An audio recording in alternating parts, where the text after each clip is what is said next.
Welcome to the Beautiful Step Podcast, where we run, stomp, tiptoe, and tango into the confusing but beautiful world of togetherness. We are your hosts, Kris and Charity. Now, let's go make our together even better. Sometimes I think you look down on me because of bad behavior. What? Yeah, I feel like sometimes I'm like, why am I eating this? Why do I drink, too much or too often or those kinds of things? Do you feel that? Like I'm like judging you sometimes? Yeah, probably. I do feel that. Yeah, particularly about like eating something or like if you're going to have a piece of cheesecake or something like that, you look over at me and you're like, I know he's looking at me like he's totally judging me. Yeah, I do have that feeling sometimes. It's so wonderful. Okay, so here's the thing is, what's the difference between like a habit and an addiction? Because you're like, I can't stop doing this. Or maybe I should just like try to not do this. Right. I think everyone keeps using that word addiction and it cheapens it a little bit. I'm so addicted to this song, or I'm so addicted to cheesecake, or I'm so, you know what I mean? Yeah. Like is this colloquialism or like this vernacular surrounding addiction. It's like, wait, time out, because addiction is a little more serious than that, right? Yeah, we actually, can I give the definition of addiction? Yeah, let's in like go. the psychology thing? Because I think in a relationship, this is really helpful to be like, oh no, your husband or your partner just has a bad character issue or a bad habit. It's like, wait, okay, let's talk about actually addiction here. Yes. So we learned this on a podcast recently from the Knowledge Project. Yeah. He was interviewing Dr. Anna Lemke, who is the Stanford addiction specialist, and she's amazing. Go read her book, Dopamine Nation, like fantastic. But this podcast, she gives the definition. The continued compulsive use of any substance or behavior. Okay, time out. Continued compulsive use of any substance or behavior, despite harm to self or others. Okay, time out. Substance or behavior. Yes. You can be addicted to a behavior. Absolutely. Masturbation. Yeah. A compulsive masturbation, can become an addiction. Okay. So unpack this idea of why listening to what her definition is. I mean, she's the Stanford expert. Well, this is actually the American Psychology or Psychiatry definition. This isn't her definition. That's from that's the definition they all use. Okay, gotcha. Okay, so why is something addictive? That's such a big question. Yes. And Can you answer that? Well, according to her, right, she has 4 things that kind of like are a part of it's become an addiction when these things are out of whack. And so I think for this, as you read these 4 things, what I'm going to do is I'm going to go, okay, let me not just apply this to myself, but when I'm watching you do something that I would consider sort of either compulsive or habitual or maybe addictive, I need to look at that. And I need to look at this definition, and I also need to look at like, what are the criteria? So I know what I'm dealing with here. Yes. Yeah. And how I should handle you in our relationship. Right. Okay, yeah. Go. Okay. Control. Like, how often are you using the substance or behavior, and is it out of control or not? Can you control it, or do you feel like you can't really control it? Gotcha. Control. Cravings. Do you have cravings for this substance or behavior? Okay. When you think about it, are you immediately like, I am going to do whatever it takes to get that? Because sometimes a craving shows up across your frontal lobe. It just happens. You'll be sitting there and it's like, boom, man, it's a great time for a cigarette. Yeah. Okay, yeah. Go. Craving. But not, people that are dealing with true addiction, right? The cravings are coming often. Right. And, they have triggers and that kind of stuff, right? Compulsion. Can't stop yourself. Like, it is compulsive. You feel the need. You're thinking about it all the time. It's kind of, you're obsessing. Okay. And then the last one is consequences. If you are continuing the behavior despite negative consequences, the behavior of substance despite negative consequences, you're kind of abandoning those things. So the 4 are control, cravings, compulsion, and consequences. And I would say, okay, yeah, that's so helpful. I think that's a really helpful, like, rudimentary criteria, right? And I think to the degree that those things are online or happening in your brain and in your sociobiological physical world, to the degree that those things are happening is to the degree that you should take seriously, maybe you're nursing an addiction here. Right. She was saying, like, you could have a behavior that's compulsive in nature, or you might not feel like you can control it at the time. The thing I loved about what she did that was a real game changer for me when listening to her was, I think I've always viewed addiction, deep down, if I'm honest, I've always viewed addiction as a character flaw. It's a character flaw. I mean, we came up in a world that would teach you, like, if you could change your attitude, or if you could change your moral disposition toward this thing, like, see this as bad and you'll be able to quit, or feel bad enough about yourself and you'll be able to quit, or feel good enough about your spirituality and it'll set you free, right? Those are character comments. Well, I remember specifically saying things like, well, how can it be a disease if you could just, when people talk about addiction as a disease, how can it be a disease if I never drank, I'm not going to become an alcoholic? I am choosing that behavior that's then causing an addiction. Or if I never used heroin, I'm not going to become addicted to heroin. Right. So you're choosing this behavior, but then I have to go, like, there are lots of things where behavior affects something becoming a disease. How many things do we know cause cancer? And we continue in the behavior, and then they actually end up in a full-on disease that's out of our control. Right. So, and look at diabetes, right? Yes. You go, oh man, you really shouldn't have eaten all that sugar for all those years and gained all that weight. But what the reality is you have an actual physical ailment. It has flipped the trigger. It's flipped the switch to now become an actual, on its own, standalone disease. And I know this because, like, for me, I have high blood pressure and high cholesterol. Some of that's genetic, but honestly, if I had been more careful about weight gain and eating and all that kind of stuff, I wouldn't be dealing with those diseases. Right. And so the thing that I think that is very illuminating and that I maybe just didn't cognitively totally process was this idea that mental turns physical, turns biological reality. Yes. You can handicap yourself physically by what you're doing in your mind, right? And I think the biggest way I learned this was I had a grand mal seizure. You did. 20 minutes long of me waking up and you, like, choking. And if you weren't there, I would have swallowed my tongue and been dead maybe. I don't know. You were hauled out on a stretcher. Yeah. Like, full on. And here's what happened was, and this is a completely crude explanation of what happened, but this is what I understood my neurologist to tell me was, look, you have a really stressful life. And what's going on is you have a frontal lobe where that's where the lights turn on and, like, you're cognitive and, like, you have, all the social ability and all this stuff. And he was saying what you're doing, and it could have been with diet and lack of exercise. You were drinking tons of those energy drinks and stuff. And so what he was saying is what happened to your brain, this is very crude, but what happened to your brain with all of that stress and lack of sleep and all these kinds of things, taking on the weight of the world and trying to save everybody all the time, is your brain, what it's doing is it's creating these pathways, these really bright, hot wire pathways, to the front lobe.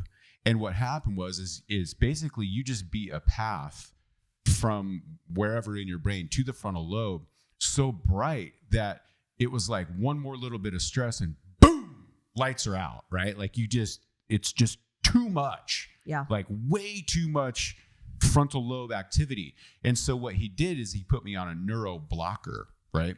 And so I took these, it's an antipsychotic or something. It was very anti-seizure meds. Yeah. Yeah. Anti-seizure. And so what it did was and this is the way I understand it, is it spread out those neural pathways, and it shut down some of those neural pathways, and it dimmed those neural pathways to my frontal lobe so that it could give my brain a chance to physically heal. Like I actually had to physically heal my brain because I had physically changed the anatomy, of my brain, the physiology of my brain. And so his goal was to go, look, why don't we put you on these neural blockers for between 3 to 5 years? I believe that those paths will grow over. Your brain's going to start to function in a different way, and you will actually be able to get off of these neural blockers and maybe, continue to have or go back into a stressful life. But you can't live this life right now. It's impossible, physically impossible for you to live this life without a neural blocker and not have a seizure. Yes, you were having mini seizures all the time up to this point, and we just didn't know. But it had become a full-on, you had become diagnosed as epileptic and everything else because your brain had created an actual biological reaction. And so I think that one of the coolest things about listening to this doctor talk on this podcast, tell me her name. Anna Lemke. Is the physiology behind dopamine and addiction. This was a mind-blowing thing to me. She actually explained to me the first time I really have gotten it, why we do the things we do when it comes to addiction and how we form addictions. And the thing that she unpacked for me was, I used to call BS on the whole, alcoholism is a disease, a physical disease, until I heard her talk about it. Yes. So she likens pain and pleasure, right? Like dopamine is the pleasure center of the brain. It's the thing that gives us rewards. And she's saying that we process pain and pleasure in the very same part of the brain. Right. And when we experience pleasure, we get a hit of dopamine. Everybody knows this, right? We get a hit of dopamine and we're like, that's awesome. We want to recreate this. What I didn't understand is that because your brain is always trying to get to homeostasis, it's always trying to get to an equilibrium, which just means homeostasis means it's at a status quo. It's always balanced. Your body is always trying to balance itself. That with every hit of pleasure, you have to have a hit of pain. Your body will naturally force you to have a hit of pain to bring equilibrium. It won't let you sit there in pleasure forever. And we all know this. Like, you can't keep riding the pleasure thing forever. It gets boring after a while. Well, and there's consequences to only pleasure. Sure. Right? And just like there's consequences to only pain. So she did this cool little analogy. She was like, basically, listen, every time you have pleasure and you have a dopamine hit, you have a little gremlin that gets up on top of that little teeter-totter and forces the thing up to where you're feeling awesome. You have pleasure. But then all of a sudden, it creates an instant dopamine negative hole. It's a deficit. A deficit. Deficit of dopamine. A dopamine deficit where it creates it because it knows it needs to fill that in order to bring you back to equilibrium, which is why she was saying, like, people that even, let's say they've had an addiction or they're in the middle of addiction. Let's say it's a substance. They see somebody with a pop pipe and they have been addicted or whatever. And immediately, even before they have taken a hit, they get that instant anticipation. Like, it's a little bit of a dopamine hit, the excitement, the anticipation of it. But then what happens is the body immediately sends out a dopamine deficit. And that is what causes you to go that's what causes cravings. You say, oh, I now I'm excited about that. And now I feel like the need for that and I don't have it. So now I'm going to do whatever it takes to get that. It's that pain that's going to get you to do something. So meanwhile, you would judge a person and go dude, that's bad character. You need to not decide that you want that. Where it's wait, no, this is a physiological thing that's happening chemically in your body because you have, I guess, in so many ways, you have sort of repositioned all of your dopamine, your pain, pleasure, dopamine hits to this degree, right? Yes, it happens to everyone. Every single person has that same exact reaction. We all have the same dopamine receptors in the sense that every time we experience pleasure, our body is going to send out a need for pain. And just to bring us back to that, we all get that. Where it goes to addiction is because every time we keep doing it, if we keep giving ourselves a reward and we're building up that reward cycle, or we take more and more of the substance or more and more of the behavior, and we've built up a tolerance and we require more and more of it, then for the more and more we need of that pleasure, the deeper and deeper that dopamine deficit gets, to where it's like the pain has to get that much worse, which is why she's saying, like, when you get to full-blown addiction, it takes so much. When you're having to reintroduce that substance, it takes so much just to get you to feel normal, because the pain has gone so deep that you're feeling like, I just need to feel okay. My skin needs to stop crawling. I'm not even going to get pleasure anymore. I'm not even going to get that feeling of high. I'm just going to get to where my skin is not crawling. That's so insane. And I think the one of the big things that I learned through her teaching was this idea of, you have physical activity that gives you dopamine hits. So you have like a young person who is masturbating every day to a certain type of porn compulsively, he comes in, or they come in completely depressed and really anxious, and their life is just like, I can't, and what her comment is you really need to reset your dopamine receptors. Yeah. Like, you have so overly taxed and so overly used your dopamine receptors to having this type of fun, I guess, that the rest of your life is pretty anxious. Like, you're in a low, like, all the time until you masturbate again. And then you get this dopamine hit. And then it's like, afterwards, you just kind of fall back into all of this anxiety and all of this overwhelm.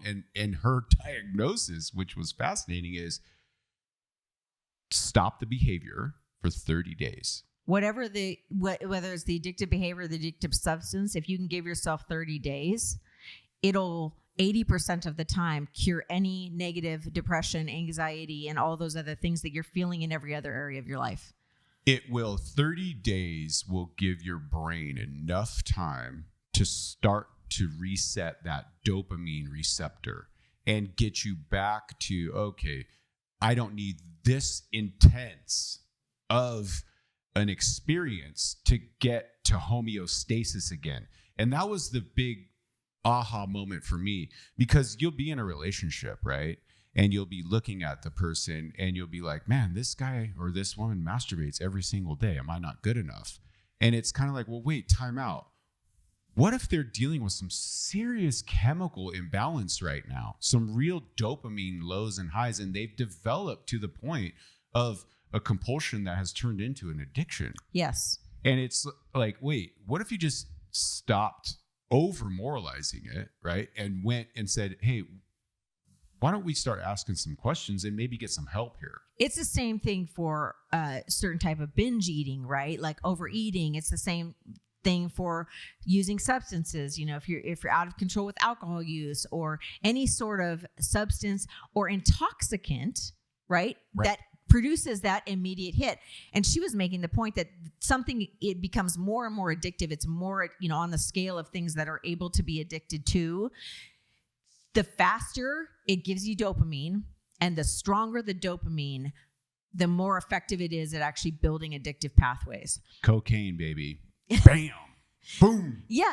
And so we started thinking about this and how important that is, and why sometimes when you're trying to stop a behavior that you're really feeling is like addictive, like overeating or something like that, oftentimes diets will build in like a cheat day, which has never worked for me. Never worked for me. Wow. It'll be like, well, on Friday I get a cheat day. Well, here's why that doesn't work for me, is because I know that with the pleasure of something, which I'm anticipating, and now I have this craving, which is the pain part of it, and my body is wanting to bring that pain part of it, I cannot think of Friday as a cheat day as something that's going to alleviate that pain, because it is not, the reward cycle isn't happening fast enough for me to feel like that pain is going to be alleviated and me to actually deal with it. So when you're building in ways or triggers to get yourself out of that pain point, they can't be something really far off that you're like, well, in 2 months, I'm going to get to go on vacation. And therefore there has to be something that's built in right now. Oh yeah. Where that's strong enough to offset that pain. That is so important. So here's the way that I've dealt with this. Like I've always and will forever have a tension between me and what I would call nicotine. What you would call it, as if it's called something else. That's Kris's own term for nicotine. My own term for nicotine. Well, because nicotine, I'm pretty much cool with any form. Like I can chew and gut it, right? Like I don't have to spit, and I can. So gross. I can smoke an entire cigar and inhale half of it and like chew on it, and, vape. Oh, you have a vape? Let me see that thing, right? Like get it all, pour it on me, right? So I have this tension between nicotine, and for me, I feel like as it is now, it's in a space in my mind that is controllable. Like I don't feel physically addicted to it. But I may or may not be. Anyway, I would agree with that. I mean, it seems like you can control it in the sense like you'll go a long time without using it, and then you don't, even when you start to smoke a cigar, it's not every day, all day, or anything like that. Yeah, I don't smoke every hour. I mean, last night we were with some people and they were smoking a cigar, and and they handed it to me. I had a couple of drags off it, and then it kind of kept coming around, and I was like, you know what, I'm over it. So there is this part of me that definitely understands the addictive qualities of nicotine, right? Sure. And there have been times in my life where I'm like, I can't stop doing this. Like I need a chew right now, or I need to go out and smoke a Black and Mild right now. Like it's a thing I need to do. And I'm not saying that that's a bad thing to like, I mean, there have been theologians, preachers, mathematicians, who have used nicotine to calm themselves down and to actually get sort of some enlightened thought. And so honestly, there are good qualities to nicotine. Well, that would be said of anything that can become an addiction. Like people use food to calm down. People use cocaine to speed up. Like, I mean, it works well for some people in all situations, but it is addictive. That's very Joe Rogan of us right now. But I would say that I'm not trying to say that all nicotine use is bad. Can I get to the point, please? Yes. So here's what I'm getting at is with an addiction, I'm relating it to myself and to nicotine. For me, the only way that I can even, when I'm in that space, the only way I can even get any sort of margin to get to a point where I can reset my dopamine receptors is I have to get on a bike. And I have to get on a bike, a bicycle, a road bike in my Lycra, right? And I have to do it as it comes on. Like if I'm feeling like, man, I could really need a chew right now, or I really need a Black and Mild or something. Like I have to go, that is my call to get on my bike and outrun this thing. I used to call it like outrunning it. And I didn't know really why that was the case until I heard this podcast. And so remind me of what she says. It's what is it again? Oh, Dr. Lemke says it's biopsychosocial. So a physical addiction is not just physical, it's biological. Which is the physical part of it. Psycho, which is the mental part of it. And then it's social. Like the disease of addiction is biopsychosocial. So here's the reason why the bicycle worked for me to outrun nicotine is because biologically, I needed like a physical activity to match or trump a physical craving, right? Yes, the pain. You needed the pleasure to offset the pain. Right. And the psychological part of it is I couldn't just sit still. I needed something to process, right? And then what's really strange is I started to realize that there is a huge social aspect for me as well, because if I am a cyclist, what does a cyclist have anything to do with a cigar? Like you can't smoke and be a good cyclist. Like if you're a cyclist socially, like you're super healthy, right? And you're not going to like use nicotine or any of these kinds of things. Like cyclists and cigar smokers are not in the same place at the same time ever anywhere. So it was so interesting as I was rehearsing and wondering, like, why was it so effective for me to get on my bike in my Lycra and go do this thing? Is because it was ticking off all the boxes. Yes. And it was immediate. Like it follows that pattern of like, you have to find something in the reward circuit to actually create an instant dopamine, something to offset the pain. And it has to be strong enough to relieve the pressure. It has to be strong enough to bring you to that equilibrium or as close to it as you can get. Right. And for me, I know that some people would be like, if they're dealing with an alcohol addiction, right? They're like, okay, well, the biological part of it is, I'm going to go for a walk. And the psychological part of it is I'm going to practice mindfulness, maybe, while I'm walking, or listen to a podcast or something like that. But the social part of it is something that I think is a real trigger for many people. And I used to use this term, if you sit in a barbershop long enough, you're going to get a haircut. That's just the way that it works. And if an alcoholic is going to sit in a bar long enough, you're going to, have a drink. Or if you hang around these type of people long enough, it's going to happen. I mean, I hate to say it, but it's really going to happen. Well, I love the point she brought up that because addiction is biopsychosocial, not only are we doing psychological things to tell ourselves that we're not an addiction, like to make lots of excuses to ourselves, but then she said, because there's a social element, we will naturally, our body, these are things that are happening way deep down subconscious. We will naturally seek out people who are using even more than we are or the same level we are so that we feel like we are not out of control. Right. You're like, because then we're comparing, right? And so you'll naturally kind of seek out those people. And if you remove yourselves from those social settings, you'll realize like, wait, I'm out of whack here. Everybody else is like stopping at 2 glasses of wine, and I, for some reason, snuck in the back and drank 2 bottles. Like, then it brings a context to it that we sometimes are not able to see on our own. Yeah, I think that's so interesting because you can go into a different social setting, like you said, and it's like, wow, these people are Amish or something like that. And then all of a sudden you're like putting on your little Amish black vest. And you know what I mean? It again, it's, show me your friends, I'll show you your future type idea. But the social aspect of it was such an important part for me when I was cycling.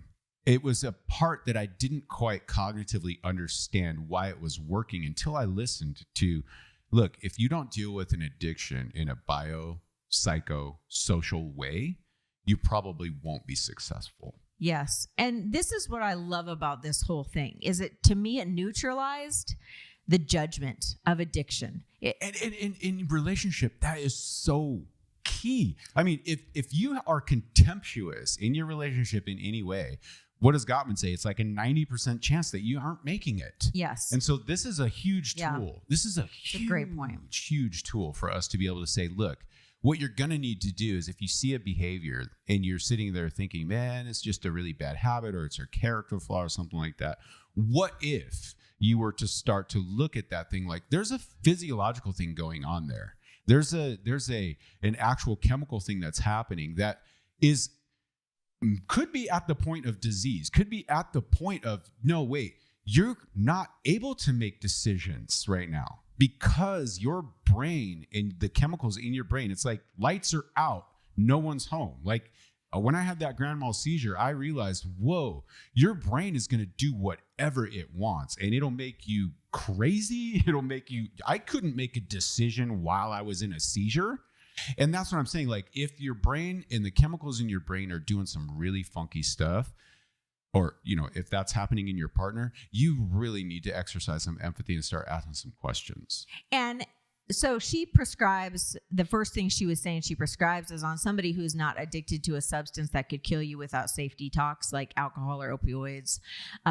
Then she said, she prescribes 30 days, complete removal of the substance. And as we mentioned before, she said most people who come into her clinic they come in because they're complaining of anxiety and depression, and they're considering themselves clinically depressed or anxious and have some sort of disorder. And she said, almost all of the time will uncover some sort of addictive behavior that's occurring.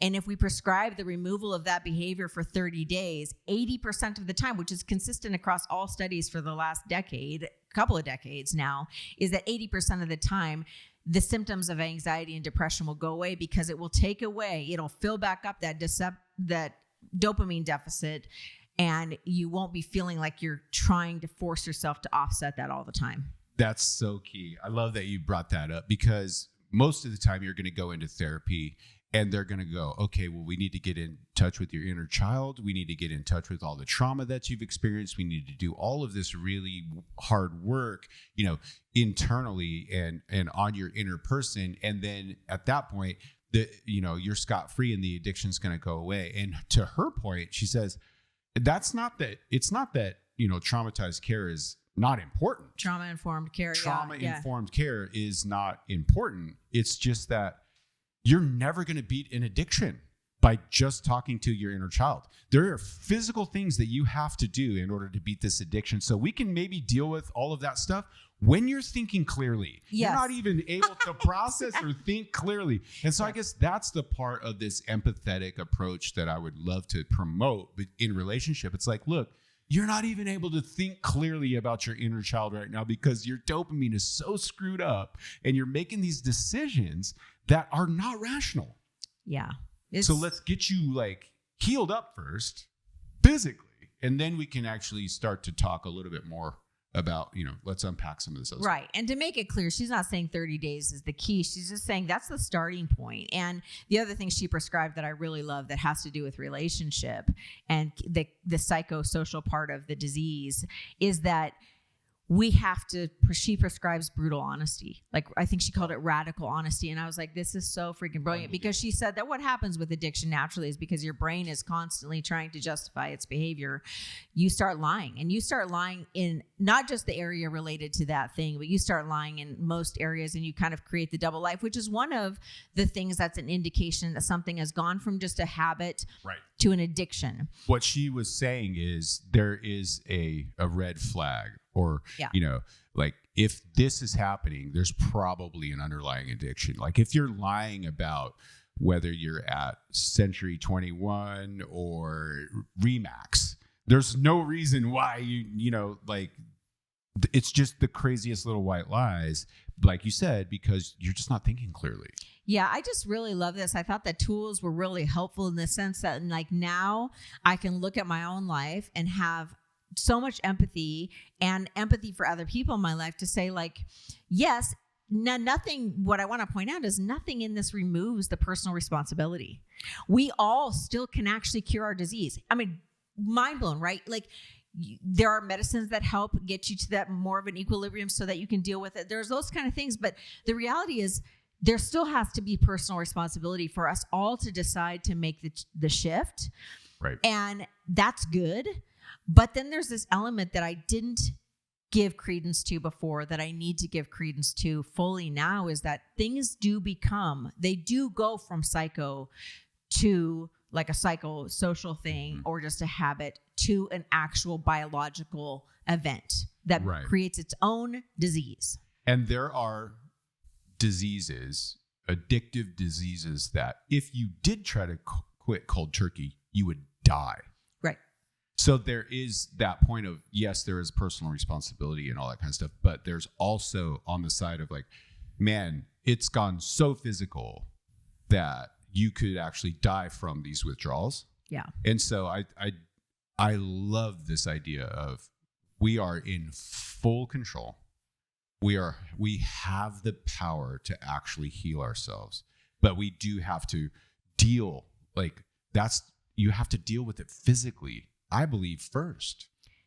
And that was her point too, is you have to deal with it in all three areas, biopsychosocial. You have to deal with it in all areas, but sometimes you can't deal with the psycho or the social without dealing with the biology of it. So if something has gotten to that point where it's biologically, it's an addiction, you really do have to treat that like its own thing to be able to get to the next place. Right. And so I hear myself, even this morning, I heard myself tell myself, maybe I won't eat a donut this morning because I'm going to do a little bit of work on my dopamine receptors.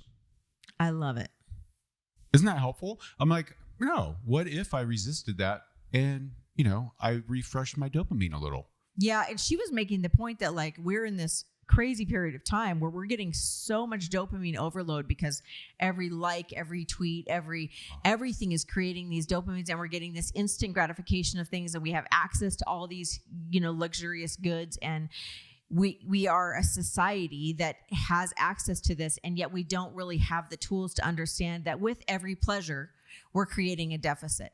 And for me, that's the most helpful tool. I want to recognize like, okay, Charity, when you do eat this donut, you're going to create a deficit, which then you're going to have to fill.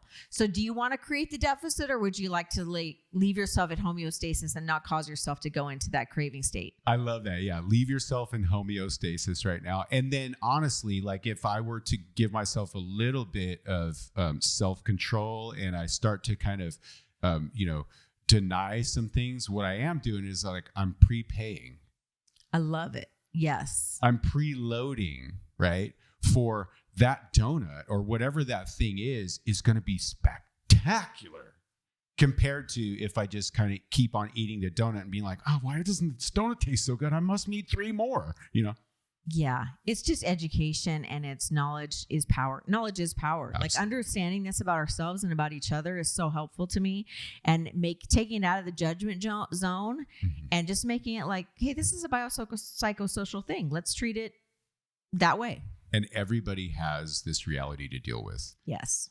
We have brains, we have chemicals going on in there, we have neural pathways. Every single person has this same reality. And so why wouldn't I extend some of that same understanding to someone who I'm looking at it, in partnership with, and being like, why can't you stop this habit?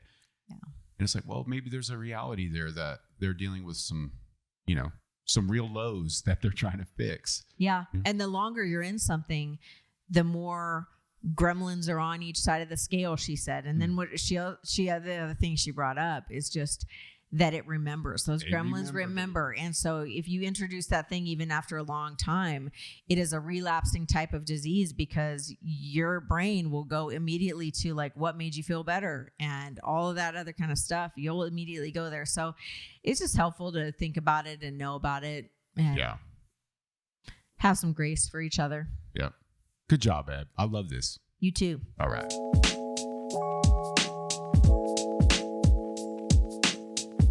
Wait, babe, wait. How do we end this? By saying thank you. Okay, you guys are awesome. Thank you. There's nothing more encouraging than you hitting that like button and commenting. And don't forget to subscribe. And I know there's more. You have a list. Might as well go down the list. Right. Okay. Watch the video of this podcast on our Beautiful Step YouTube channel, or on our website, where you can actually download transcripts and show notes of the episode. And don't forget to follow us on Facebook and Instagram. If today's episode made your together even better, tell someone. Okay, now. Right now. Today. Okay. You can take one step. It's just one step. Toward the beautiful relationship you want in your life. You got this.